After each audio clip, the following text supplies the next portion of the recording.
Hi everyone, welcome to episode 4 of the Clockout podcast. This is George and I'm your business optimization consultant and I help businesses fix their shit.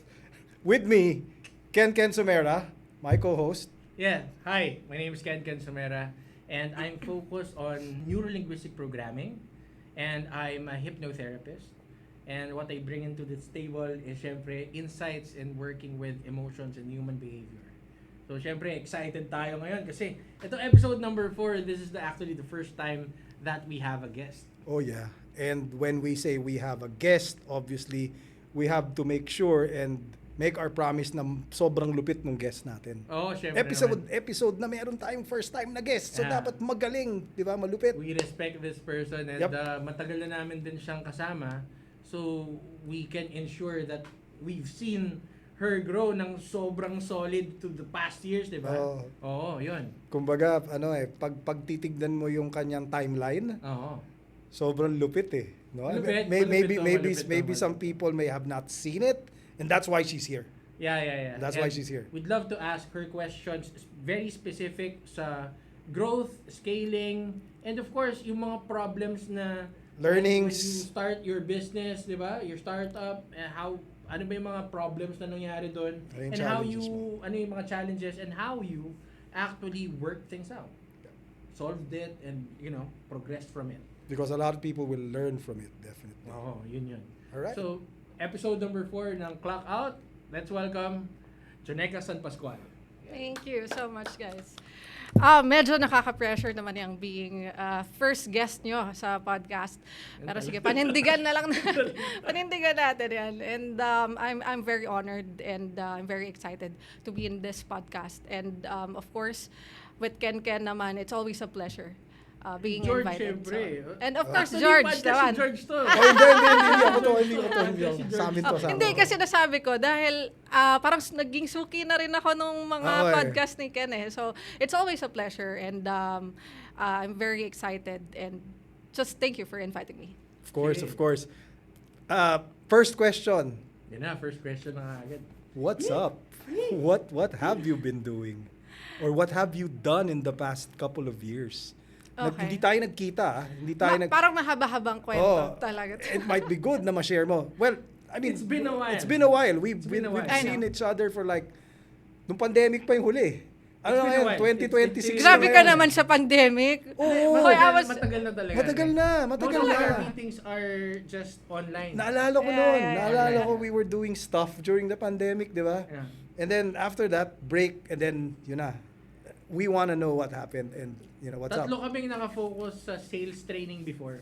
Yeah. And we decided to team up, create a collaboration as 3 different coaches. Pero ang love namin is like working with people in sales. We formed a collaboration before eh. Yeah. Kaya magkakasama kami and we really we got to know each other better nun. Mhm. Pero ngayon, Nick, could you tell us more? What's about up? What's up? What's up? Kamusta?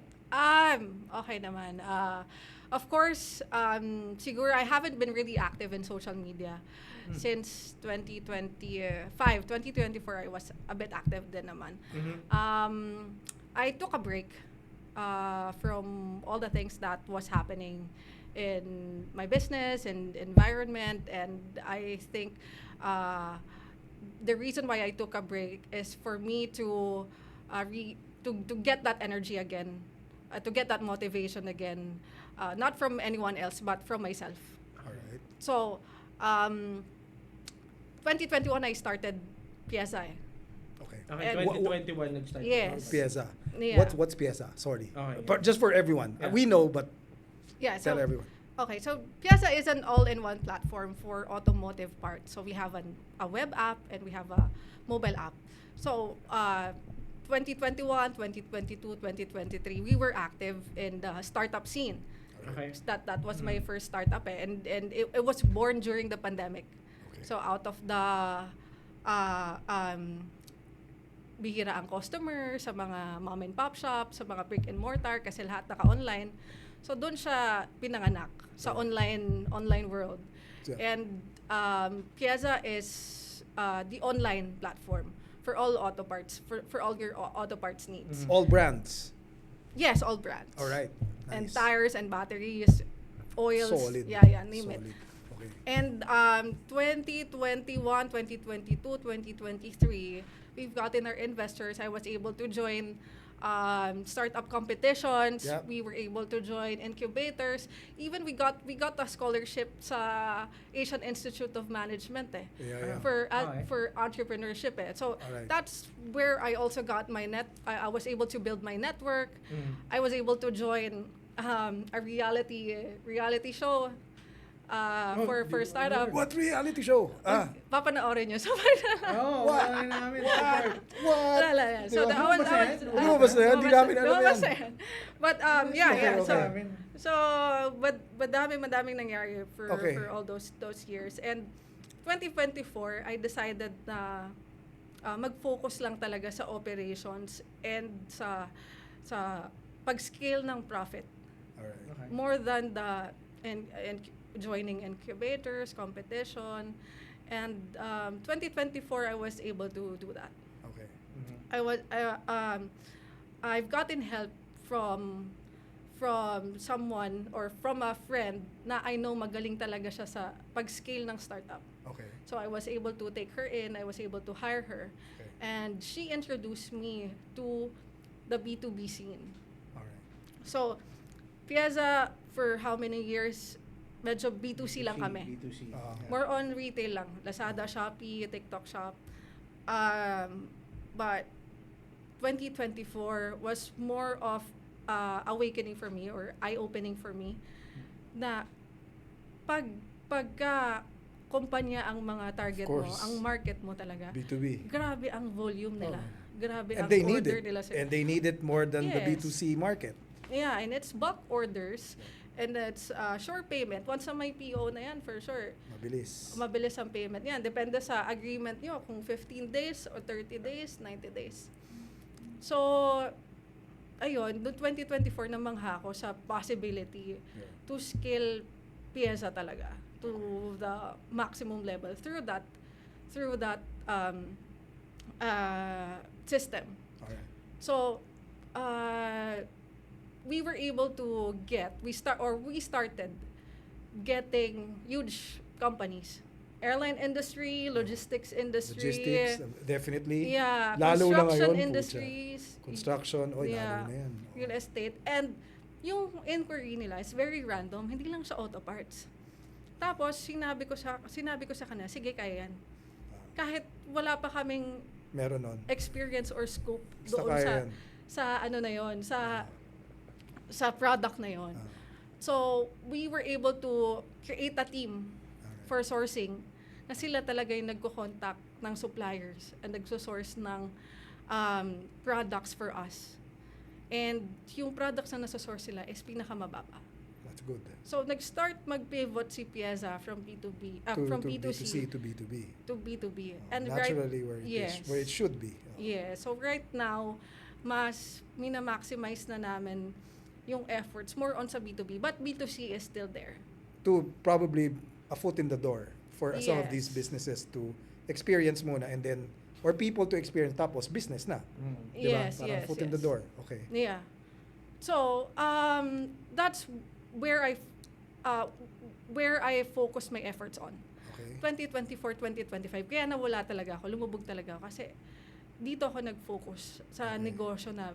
negosyo namin na to na more on B2B and more on bulk Orders. orders and Fleet. of course They call it yes. fleet orders, right? Yes, bulk fleet orders and more on sourcing. And 2025 naman, namulat yung mata ko sa other industry such as construction supplies, industrial supplies. So 2025 for Piazza, nag-start kami mag-take on other products such as that. Mm. Okay. Interesting. Give me an example. So sabi mo nga construction eh. Yes. So from Piazza, obviously we know all the car parts, truck parts, car parts, gulong, baterya, tornilyo. But how does it now go to construction? Example. Bigyan mo nga ako example. Pag may nag-order kasi sa amin, may mga client na kasi kami, or may mga suki na kasi kami talaga for auto parts. And then tinatanong kami ng procurement nila, meron ba kayong ganito? Meron. Kunyari, meron ba kayong scaffolding? Yes, mga ganon, aluminum or what. Mga ganyan. And then sabi ko, wait lang, may tatawagan ako. And then I'll call up my sourcing team. Kailangan ko ng quotation nito. And then sila bahala maghanap. Yes, sila bahala maghanap sa akin kung meron. And then I'll get back to the procurement team from the client. Alright. Sasabihin ko, meron kami niyan. And then from there, kung nagkasundo kami sa price, I'll send the quotation over. Of course, yeah. Yun na, perform my invoice, and then they send me a deposit, and then the other deposit pag na-deliver na yung item. Yeah. Yeah. Sobrang lupit. Bilis, no? 1 year. 1 year. Almost 2 years in the making. Yeah. Almost 2 years. So, yun yung isa sa mga reasons kung bakit ikaw yung guest namin Yeah. ngayon.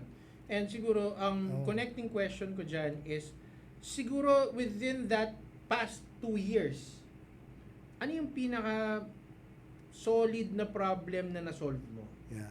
Mula nung nagsimula ka. Ano yung lumabas na problema? Kasi I'm sure marami. Marami yan. There might have been problems with Suppliers, supply, contacts, and pricing. operation, team members.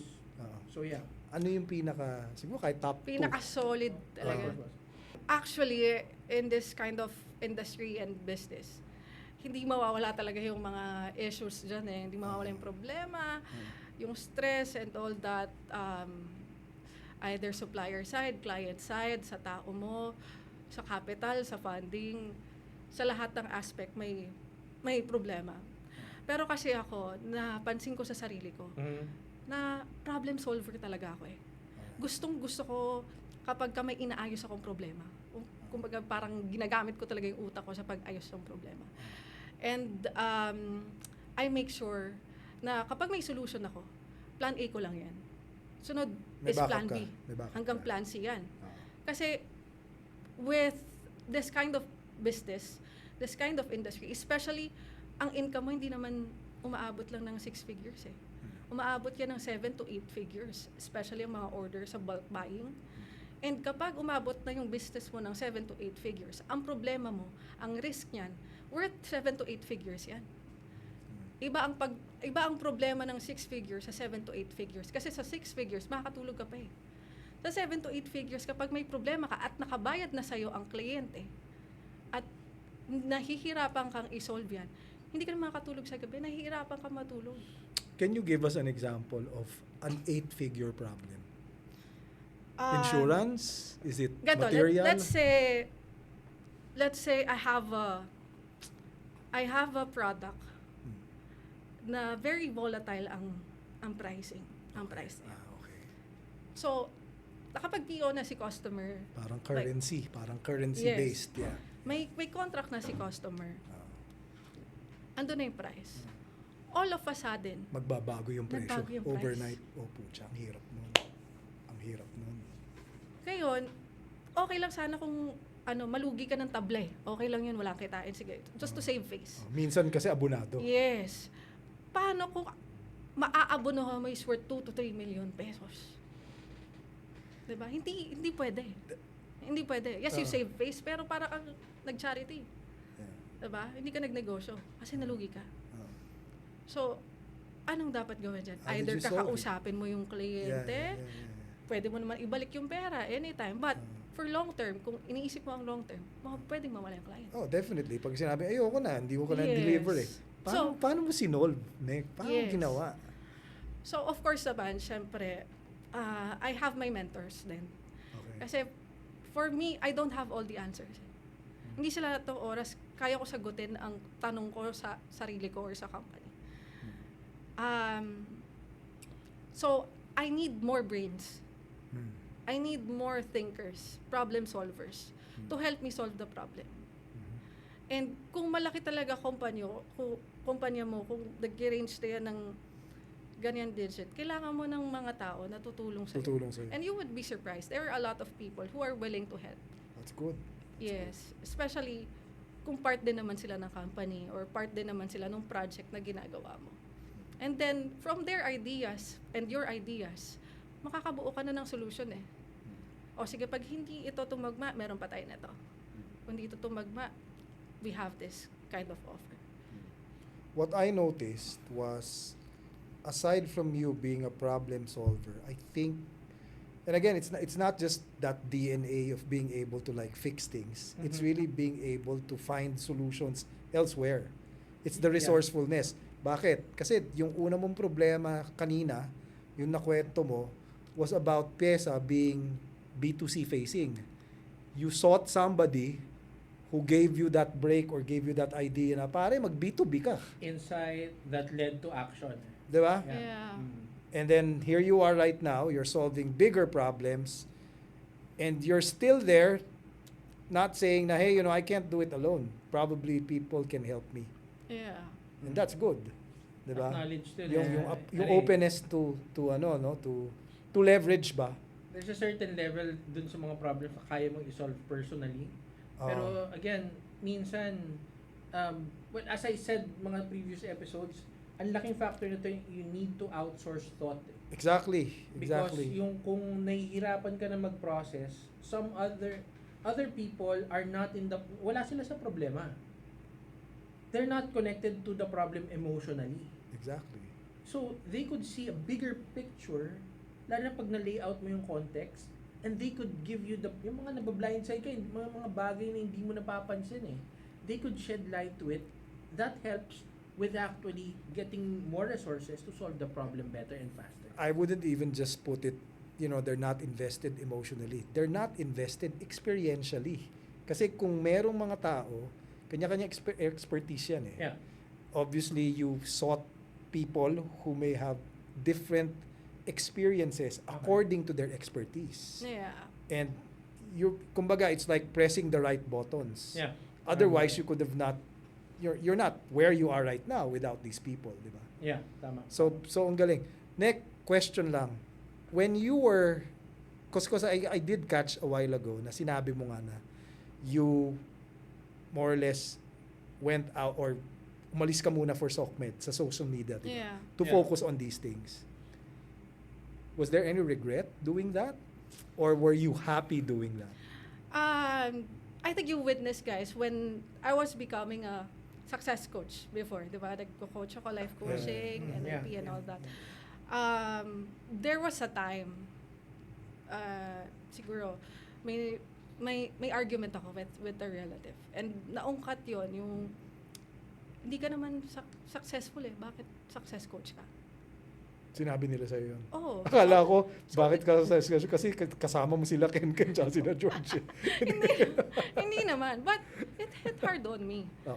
Na parang, kahit, alam mo yun, degrading, insulting yung sinabi niya because of the argument or because it's a personal attack.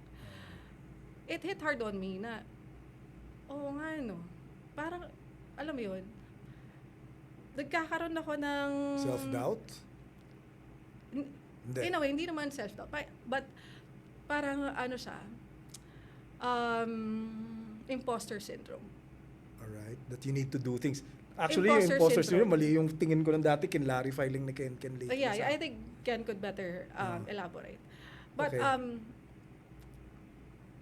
nandun yung initiative ko na palakihin ko muna tong negosyo. To prove to these people na. Yes, then I Okay. can become a coach. I can become a business coach. Of Kumbaga, course. mayroon ng validation sa akin. Na yung lahat Kumbaga, ng may tinuro karapatan ko. ka na, may yes, karapatan ka na. may validation na sa akin na lahat ng tinuturo ko, ginagamit ko sa business ko para lumago. Pare, kailangan magtayo ng 6-figure, 8-figure na negosyo. Hindi, depende dalawa. naman Hindi yun. ako Depende business naman coach. yun. Hindi rin ako business coach. Depende yun. Hindi rin ako depende business yun. coach. Yeah. It's just for me. Optimization coach ako. Business optimization Minsan nga coach iniisip ako. ko, kailangan ko bang ma-depress para mag-work with depression, di ba? Hindi, pinapatawa ko lang kayo. Okay, I love Yeah. what I'm hearing kasi, the story. Makes sense, So, makes sense. Yeah. Oh, Yun. gets ko yung ano eh, kasi we've been friends for so long. di ba? Kaya, And alam natin yung mga ginagawa natin since way back. I mean, mula noon hanggang ngayon, more on coaching pa din naman. Pero if you look at it, we've made different choices with the past years. Eh, of course, Yeah. of course. which led us to where we are now. Oh. And are there any regrets? Regrets, oh. Sa'yo muna naka-point to kasi ikaw yung guest eh. Mm. Regrets, kung nag-stop ako na 2025, wala eh. Wala naman. Wala eh. Para, siguro kasi, I am very active sa social media because I was coaching for my branding as well. For yourself. I stopped coaching eh. So, sabi ko, hindi ko muna to gagawin para sa iba. Para sa akin muna. Okay. And I was able to reflect and realize kung anong gusto ko gawin, kung anong mapapala ko sa pag-grind, pag-hustle, kung Hustle. kanino ko siya ginagawa. And bakit ko siya ginagawa. So I was able to dive to that reason again, to that question again. Bakit? Alright. Ba? Bakit ba ako kailangan mag-earn ng ganyang pera? Bakit ko ba kailangan magnegosyo? Pwede naman akong, 'di ba, maging comfortable na lang sa, Yeah. 'di ba, kung anong meron na lang ako. Wala pa akong stress, wala pa akong problema. 'Di ba? Maayos naman kung magiging kontento ako. But I think people grind, people do their thing, do their hustle, people dream, and people are go-getters. Kasi meron silang reason why. There's a bigger why. Yes, there's a bigger why behind that. So, I was able to reflect on that why again Alright. during my hiatus. So that pause, that break, helped you find that bigger why. Yes. Okay. My question, although it's a little bit forward, is what do you want to be when you grow up? Ibig sabihin, from where you are right now, Naintindihan naman kita, George. Kasi 15 pa lang ako eh. di ba? I want to be a doctor. Tricky na question, Judge. Di ba? What do you want? What do you want to be when you grow up? Yeah. If coming from where you are right now, laki na eh, Nick, di ba? Parang, kami nga parang, ako namangha ako eh, personally, kasi parang, uy, pucha, ilang taon lang yun, di ba? I mean, come on, man. 2 It's years, like I think 2 years. 4 years. And I think here 2 to 3 you are. years, yeah. 2 to 3 And we're happy. I mean, I'm genuinely happy seeing you there. But, syempre parang, Nick, anong mangyayari pa? Anong gusto mo? What's your vision for yourself? What's in store for yourself Oh. in the next 1 to 2 years? And the reason I'm asking this is because we've seen you already as a visionary, might as well ask you that question. Yeah. Yeah. Kasi nakuha mo na yung gusto mo eh. Diba? Parang alangan naman mag-dwell tayo doon. Wala pa. I mean, ano naman, I owe it to the support as well of my business partners, my friends, and my family na syempre nandyan din lagi, Okay. you know, to support me whenever I need help or anything. So, siguro, looking back, sa coaching community, I was asked, anong gusto mo maging? Gusto mo ba maging Oprah? Gusto mo maging Tony Robbins? O gusto mo maging ganyan-ganyan? Sabi ko, gusto ko maging Henry C. Yung kahit hindi ka naman ganun ka-active, pero alam ng taong mayaman siya. Kumbaga Alam ng tao parang na- kulog, parang kidlat pag napakinggan mo yung pangalan. Oo, Henry C. parang pare. sabi- Jonica pare. Magag- Hindi, Hindi naman, diba? but yun yung gusto Yeah, ko. Gusto ko yeah. maging ever since sa tinatanong sa akin. Gusto ko maging Henry C. Behind the scenes, parang alam ko legendary. Kahit hindi ako influencer, kahit hindi ako ganito, kahit hindi ako. Sa akin lang naman yun. Oo. Yeah. And how do you intend to achieve that? Yeah, that's a very good question. Yeah. How do you intend? Sorry, Yeah. I'm putting you on the spot. Hindi kasi siya yung guest eh. achiever ka naman eh. Nasa spot Hindi, talaga tsaka, siya. di Sorry ba? for putting you on the spot. Wala na akong choice. Nasa spot talaga siya. Achiever ka naman eh. So Ano sabihin choice? mo na, how do you intend to do Yeah, that? tapos Meron tingin ka bang dun sa camera. meron ka bang short-term roadmap? Meron ka bang long-term roadmap? Meron ka bang iniisip na something that will My next step for Piazza is import-export. Wow. So that's my next step for Piazza. Nice. Lupit yun. Import-export, brother. You sige, beyond the why, Yeah. I think one important question also is the how. The how. So what's like a roadmap for you? Do you have a roadmap in your head right now, or Have you nagsimula na ba yung process mo dyan this year? I've met Recording some ngayon people. is 2026, no? January pa rin naman. So January pa yeah. naman. Yesterday, I was able to have a meeting with an importer-exporter businessman. Sure. And kasi yung partner ko currently, nasa ano siya eh, kumbaga malawak din yung network niya sa Mindanao. Hmm. So, right now, most of the import-export and the buyers that we have are in Mindanao. Sobrang daming kailangan doon na hindi nila alam din kung paano i-export yung products nila. Like when I went there, I was in Zamboanga first week of January and then I went to Sulu. Hmm. So I was able to talk to a lot of businessmen there and business people. And they have a lot of products. They have may mga kopra sila, may mga seaweed sila. May hindi na They dadala even have rito. seahorse, and they can export tons and tons of products. Except there's no way for them to do They it. don't know how. There you They go. don't know how to export.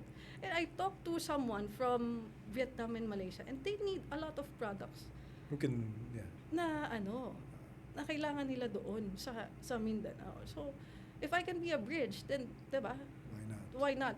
And earning some money as well on the In side. the process. So, Diba, I've helped two countries, yeah. and I was able to help myself as well. Yeah. Diba?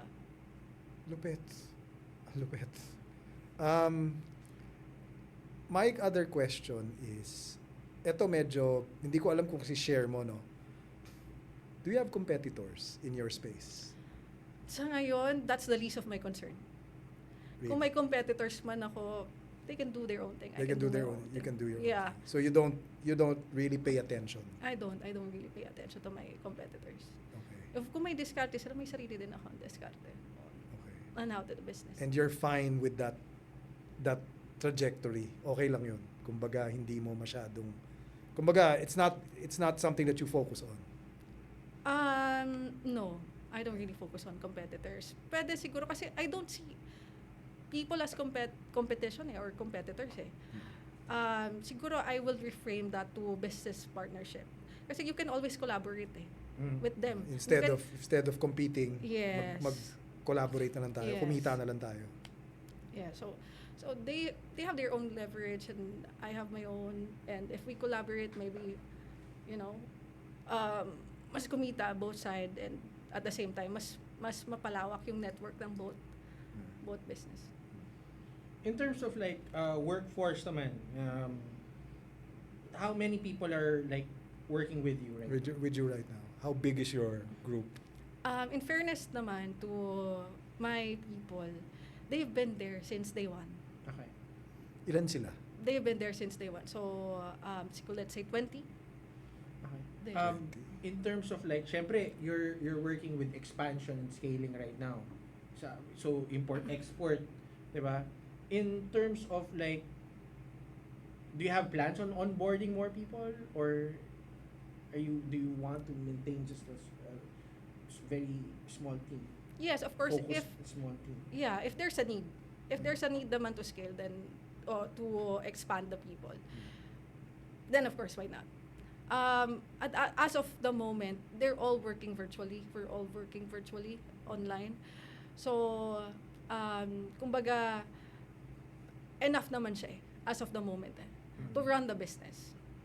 But of course, if we're planning on expanding, maybe sa sourcing team namin, we will have to add more people. Okay.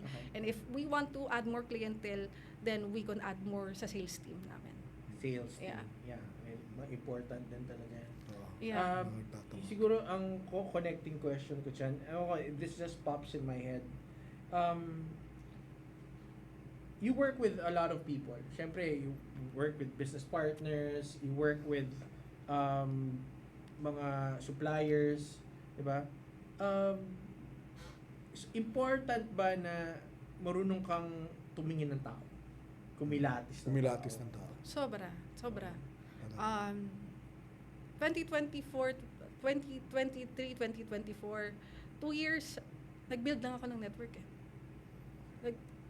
I've met a lot of people, and these people introduced me to these people, and these people introduced me to these people. So, depende sa industry, alam kong sino tatawagan ko. Ito tatawagan ko siya, ito tatawagan ko siya. Because I built my network for 2 years. Yeah. And minsan nga, atay puhunan mo eh. Kasi, syempre, may mga business person na mahilig uminom. Pero after uminom, close na kayo niyan, BFF na kayo na. Parang ganon. So sinasabayan mo sila. Oo, sinasabayan ko sila. Okay. And when you said na ang daming mong nakilala, marami ka talagang makikilala. Marami kang makikita. Sa coaching community kasi before, usually mga tao doon parang very honest, very go-getter and all that. Sa ibang business industry, may ibang tao na hindi mo pa nakilala, hindi mo pa na-meet ever since. May mga taong greedy, may mga taong gagamitin ka lang, may mga taong scammer. So, yun yung mga tao na kailangan alam mo sila kilatisin. Kasi, it's always better to be safe than sorry. Okay. Later on, kasi nakakasama mo kasi sa circle, diba? And meron dyan tao na, let's say, greedy or gago, or let's say, something like that. Okay. What's the definition of gago? Hindi. Okay, greedy. Okay. Or let's say ganon. It will drain you eh. It will Of drain course, you. of course. Yeah, it will deplete your energy. And not just energy, pwede yung finances mo makasama, diba? It's too late before you know it. So, mahalaga na kaya mo kumilates. Ako pa naman yung tao. Sobra kong matiwala. Matiwala ako sa lahat. Na feeling ko lahat ng tao ma-meet ko may good intentions. For the past 2 years, na-realize ko, hindi pala lahat ng tao ganun. Hindi pala lahat ng tao gustong tulungan ka. Yung iba gusto makaisa. So yun, kaya yung 2025, nag-detox ako social media. Nag-detox rin ako sa mga tao nasa paligid ko. Okay. Kaya so kinip ko lang talaga yung tingin kong tao na May silbi sa'yo. very valuable. Hindi naman sa may silbi, kahit wala sila but very Basta valuable. honest. Honest ako sa'yo. Yeah, yung mga taong tingin ko worth it. Kasi hindi sila or hindi nila kayang gagawin. Yeah. Ganon. That's good. Laking factor, no? Oo naman. Hindi, kaya ako siya tinanong eh. Kasi I think it's a skill. It is. Pero it comes is. also from experience. Of course. Diba? I mean, kung hindi ka pa naggago before, paano mo makaklasify na ginagago ka na ng tao? Hindi, tsaka repeated experiences na probably burned you in the past para hindi na siya ulitin. Yeah. Diba? Kaya one point that I want to highlight here is kaya meron mga ganitong bagay like podcasts, mga workshops, mga events, mga meetups ng mga business owners. It's because so you could not just learn from your experience but learn from other Others. people's experience as well. Leverage, di ba? Yeah, hindi mo naman kailangan daanan para get mo. You Tsaka ang learn dami from talaga it. matutulong. Marami talaga matutulong. Kasi yung mga hindi mo alam gawin, tatanong mo lang eh. Tatanong And mo I'm na. sure people will be generous enough to help you out and give Yeah. information. But obviously, meron din namang tao na hindi. Kaya nga And yung you have to steer clear away one big from that. thing that everyone who's listening, ito yung request lang. Please learn to ask questions. Oh yeah. Na it's easy to ask. If you don't ask, you won't get any answers. Of course. Diba? So, find people, find really good resources. Tapos, pag nakita mo na yung tao na yan na may experience, Yeah. take the chance, diba? To as much as Shoot your possible. shot. Shoot your oh, shot. tanong. Ask your tanong. question. So, sige, George, next question para kay Nick. Ako, meron ka pa ba, Nick, na, I mean, obviously maraming magiging stages sa buhay mo na gagawin mo to eh. Pero, dito sa stage or era in your life right now, meron ka bang gusto na hindi mo pa nakukuha? Oh.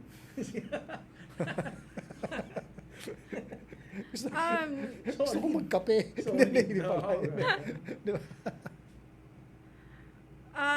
Parang isip ako sa question mo. Ganda Well, nga ng question na yun. For me naman, although I'm a go-getter, marami akong gusto ko, ganito yung income ko in the next 2 years, in the next years. I'm very content naman eh. Okay. Kung ano yung blessing na binibigay sa akin, ano yung meron ako as of the moment, contented naman ako. Kung anong resources that I have, probably humihiling ako or nag-goal ako to get that figure that I want is because of the legacy that I want to leave behind. So you're building your legacy, ganun ba? Yes. So yun yung hindi mo pa, yun yung pina-project mo. Binibuild. Yes. Yeah. Yes. So kumbaga, it's not more on monetary Okay. that I wanna do this. Siguro hindi naman ako magpapaka-plastic na gusto kong ng pera, 'di ba? Gusto kong kumita. Yeah, in a way, and it's diba? the means kasi to be able to do that. Yes, right? yes. So, And siguro what I want to imply is hindi sa lahat ng oras you need to goal for money. You have to goal for solution. Ano bang pwede mong isolve? You have to goal for building relationships. For the benefits, kung paano magbe-benefit ang customer mo, and then the money will follow. The sales will follow. Ayun. So, connect ko yung question. So, when you say legacy, kanina nabanggit mo na Henry C. Diba? Oo nga. Be something like Henry C. Idol ko lang naman. o yung kapatid yeah. si Coson, yung babae. Okay. Si Henry C. Beyond that, Mm. beyond, ayoko naman pahirapan yung question. Siguro, beyond that, like, concept, meron pa bang iba? I mean, if you were to define legacy for yourself, ano yung gusto mong matandaan naming lahat? Mm. When we Aside hear- from the Henry C. when we hear type the of, name Jonica. ano yung gusto mo na maisip namin lahat? Hindi pag nawala ka or anything. Kasi yung mga question na yun, when you're Paano on your pag namatay- pag namatay ka deathbed, na, paano how ka do namin you maalala? want to be remembered? Hindi naman. Hindi ganon yung tanong. Kahit buhay ka pa, ano yung gusto mo, bro? Anchor, di ba? Anchor, pag-usapan natin. What do you want to be anchored to your name? Actually, Kasi, sa di ba, meron sa yun, yeah. sa company, ang pinangalan ko talaga, it's not my name. It's my last name, San Pascual Enterprises. So yun ang sinasabi ko sa lahat ng client ko, San Pascual Enterprises. And of course, I know I built that name kasi branding ko yung pyesa eh, branding ng San Pascual Enterprises. And I'm grateful for the people na kasama ko hanggang ngayon, sa simula hanggang ngayon. And yung mga nakasama ko kahit wala na sila sa pyesa, I'm grateful kasi lahat sila may contribution sa kung ano si Piazza ngayon, si San Pascual Enterprises ngayon, and kung ano pa siya magiging in the next few years. Yung San Pascual na yon kasi last name ng tatay ko yun eh. He's always been my inspiration. Kasi yung dad ko ang nakapagpamulot sa amin na magkaroon ng business mindset. And my dad didn't finish college. He just finished second year high school. Siya yung pinakauna ko naging mentor sa negosyo. And ako, I didn't also finish college. So, kung may gusto man ako iparating or i-anchor sa lahat ng tao, through that, That's through my her last name, company name, gusto ko lang sabihin na regardless kung anong past mo, regardless kung anong educational attainment mo, nothing is impossible. Of course. It's always a matter of strategy. And Anong taking strategy ba? action, Yes. which is what you did. Galing. Hindi ako makadekoto eh. Masyado kami blown away dun sa Ganyan ba pag episode. nasa sunburn? Ah, Hindi oo. na, hindi mo makadagan. Even lang ako kasi bawal ako masyado gumalaw eh. We can, I mean, sobrang eye-opener kasi, di ba, daming lumabas. We have to wrap the episode. Yeah. But we can probably spill out some of the learnings. Ako, more importantly, I think yung tao, like specifically Kinek, somebody can really just be so unstoppable in a small amount of time if they want to. Bilis, yeah. Yun lang yun. Yeah. Yan ang natutunan ko sa buhay mo. I mean, in a small amount of time, somebody can just be so unstoppable and attain so much in the smallest amount of time. And sabi mo nga, posible naman eh. Posible talaga siya eh. Diba? So, yun yung parang pinaka-takeaway ko. Ikaw. Pinaka-takeaway ko is people. Okay. Leveraging. Hindi lang sa leveraging. Leveraging is part of it. One of the key things that I see here is connections. The right people. Right people. When you know, tulad nung kanina, kailangan niya ng info dito sa ganito, Tawag. sourcing team. Oh. Alam na kaagad ng sourcing team kung sino yung mga contacts nila because na-build na nila yung connections nila. Yeah. Diba? And I want to go back dun sa sinabi ni Nek kanina that she has spent like 1 to 2 years just by Building. Building building network. connections and yung network. Diba? You have to spend time. Of course. Hindi yan yung tipong network happens overnight. Oh yeah. And there are people who value network as well. Doon ka kumunik. Quid Kasi- pro quo talaga eh. Oo, pag kumunik ka dun sa isa, ang laki na ng connection nun eh. And remember to always make sure to add value also. Of course. Kasi syempre, ba't kita tutulungan na i-connect kita sa network ko kung hindi mo naman ako kinoconnect sa network mo as well? Diba? Ang laking factor nun eh. Other things is, be thankful.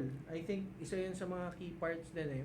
You keep a circle of trust. Diba? And you treasure that circle of trust din. Kasi, let's be real, hindi naman lahat ng tao talagang 100% susuporta sa'yo. May mga bilang na tao na talagang alam mo nandun talaga to support you And kahit you ano mangyari. you keep them. Keep them. Keepers. Kaya yung tinanong ko kanina was very specific. Kilatis ng tao. I think that's a very good skill. I think sa NLP, equity is a very, Yes. very important thing. I agree. Yung kaya ako diniscuss din yung last time yung sa equity, emotional equity, visual equity.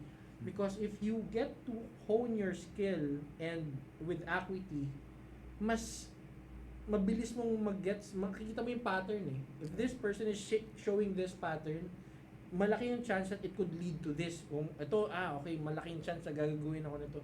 Doon pa lang pwede mo na i-cut yung connection mo eh. If you know what you're looking for. Yeah. Diba? And ako, yun lang.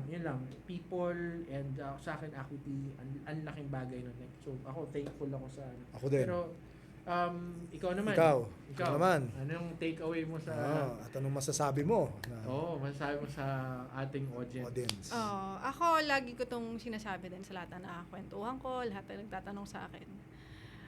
You build business by building people. Okay. Yun palagi. Yung income mo will determine kung gaano karami yung taong natutulungan mo eh. Of course. So, alalahanin mo lagi yung mga tao sa paligid mo. Mhm. Then, the business will follow. Make everyone happy or make sure that they're happy as well. Well-fed. Well fed. Busog. Busog. Busog. Happy.